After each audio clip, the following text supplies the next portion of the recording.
You're always very strong when you've got 15 guys behind you, you know. Yeah, I know, right? If you're Yeah, I was enough lucky. to have I 15 guys. came out unscathed.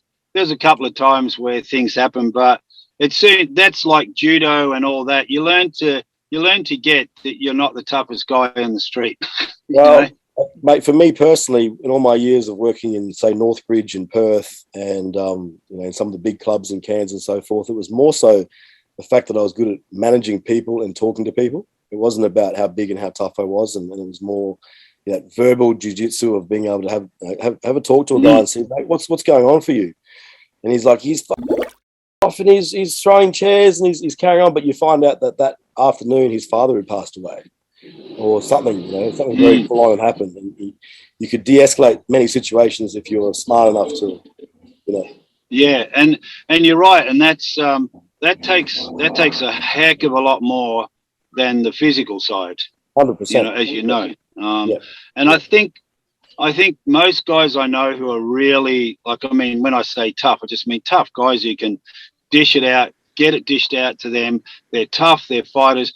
They don't have to prove anything by beating up some poor innocent guy in a pub. Like the guys who are doing that aren't the guys who could probably do well in a ring against an international expert or someone in boxing or martial arts. The guys are generally punching people because they know they can punch people and they're going to win. Yeah.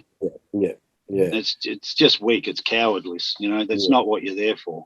No. You want to be able to manage. But you know what? That brings me on to something else, Gary. How did, you just also said you're coaching and mentoring now, and I know I saw something which I didn't realize until a while ago, that you're speaking to young kids at school. How did you get into speaking to young children at school? I know you did have an event in your life that was, would have been hard for you to deal with or anyone in that circumstance. So can you just share a little bit about that with us? Yeah, mate. So basically, my whole life, even when I was younger and I was training, I always kind of had a real interest in personal development, and I had a real interest in, anything that could make me understand myself better and the world better, and maybe see things from a better point of view. So I went through a phase of my life, especially in my early 20s, up until it still continues to this day, but really intensely during my 20s of just attending seminars and really just soaking in as much personal development information that I could. And in that time, I had a feeling. I thought to myself, you know what? One day I want to be able to put all this together in a program that I could maybe take back to where I grew up in the Torres Strait Islands or around Cape York, which is mostly Indigenous people of Australia, and put it into a form that they can grasp and comprehend and understand and get the most from, to be able to help them to chase their dreams and believe in themselves, and also to get them away from the grog and the drugs, and hopefully try and curb some of the domestic violence or whatever it might be that they're having issues with in that community. And I thought, that would be a really massive dream to complete that and to do that one day. And the years went on, and I kept on filling out my own journals, and just anything that really, really helped me, I always wrote down. And there was a period in my life in 2010, which was 8 weeks out from my very first bodybuilding competition. At the time, I was looking after my brother who had chronic schizophrenia, and I was his carer. So I was being paid to be his carer. And I only had two jobs or two goals at that stage. And one was to compete in my first bodybuilding show. And the second one was just to look after my brother.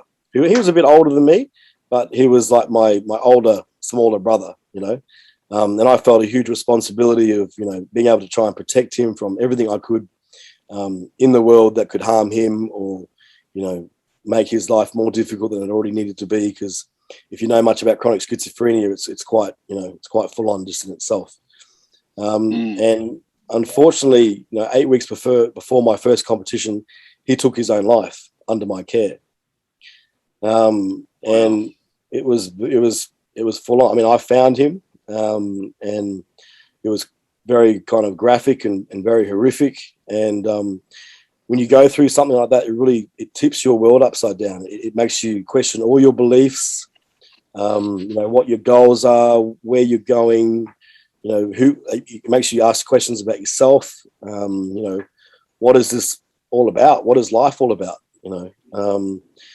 But it just fueled me to want to turn everything around and be the strength in my family to try and get us through this. And so I had about a week or so it took me to get my head together. And I basically channeled all my grief and all my anger into my training for my first show. And I came out and I blitzed the Australian bodybuilding scene in my first show so sort of convincingly that they thought I was a pro, and I was a guest poser at my first show, and they thought that I was, they didn't actually realize that I was just there to compete in my very first contest. And the way it kind of worked out was I realized there is great power and great energy in channeling, whether it be grief or whether it be anger, or whatever emotion that we may perceive as being negative. If you channel that into the right areas of life, you can make some incredible achievements, and not just achievements, but you can take yourself places that you never thought you would. Yeah, that's amazing, man.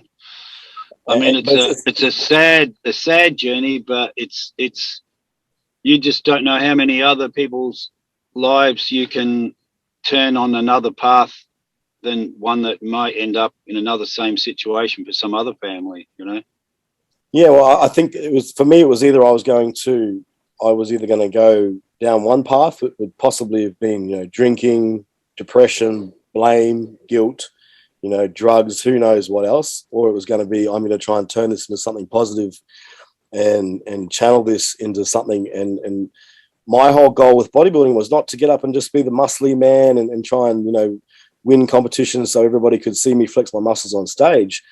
I wanted to use bodybuilding as a stepping stone to be able to run these programs, and start to sort of, become this mentor coach who I'm, currently am now, and what I'm doing in my life now.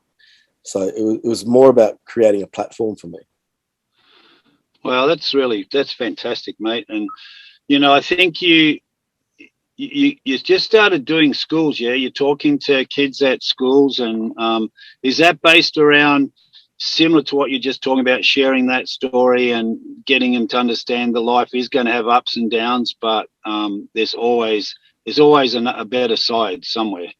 Yeah, it's just, the harsh reality of life these days on this planet, especially in 2020 and 2021 with COVID and people probably being locked down with their family for a lot longer than what they would usually be. And, I'd say probably a lot more people are drinking, and I know that domestic violence has definitely gone up, and there's different things. I think it's a really important time now to talk to, as many people as you possibly can, and talk to them about that, you really can make a difference in a positive way if you start to choose your thoughts and your activities and who you hang around, and being mindful of what it is that you're kind of becoming and who you're being and what you're doing on a daily basis. And I think young kids don't get enough of that at school. Yeah, you're right. And I think especially, and I know Doug will have some questions in a minute too. COVID has been such a crazy time for everybody, like uncertainty. Just no one knows really what's going on, to be honest. But, I love what you said is that, which is what when I run my actors intensives, which I'm starting another one tomorrow night, the third one. And I just tell the actors this intensive is simply about me giving you a lot of work to do every day, and then we do our class at the end of the week. But I don't want you thinking about what I'm giving you. Just do it. I'm not after the right way or I just want you to do it, because when you do that, you're letting go all this thinking, and all of a sudden something will just pop out and you go, oh, I didn't think I was good at this, writing or directing or something. Something will just show up. Like I've seen it happen so many times with actors who I coached, like two guys I use as an example. I was a duty manager at the Craigieburn Leisure Centre, and that's where I think I met you in Melbourne when I was still working there. And that's where I met Kit Dale when he came up to me and wanted to do some acting work. And, you know, it's like Kit was so determined. I thought this guy's going to be easy to teach, same as you would, because they've already got the dedication there. They know what they need to do. And a couple of young guys I taught over 10, 12 years ago, one didn't roll up to a class, and I said, look, dude, what do you want to do? You want to be a lifeguard, or do you want to be, you know, an actor? He said, I want to be an actor. Well, he took on those classes, and then I never saw him for 6 years. He became an agent in Canada. He traveled to London as a first and second AD. He's now in Sydney, got his own talent management agencies and AD.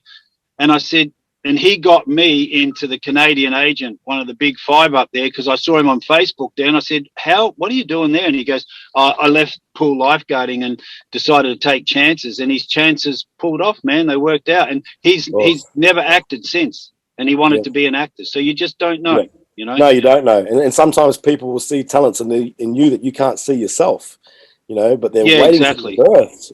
And the moment you think, maybe that is right. Maybe I could be that. And you find out that you're actually the best that's been that for a while.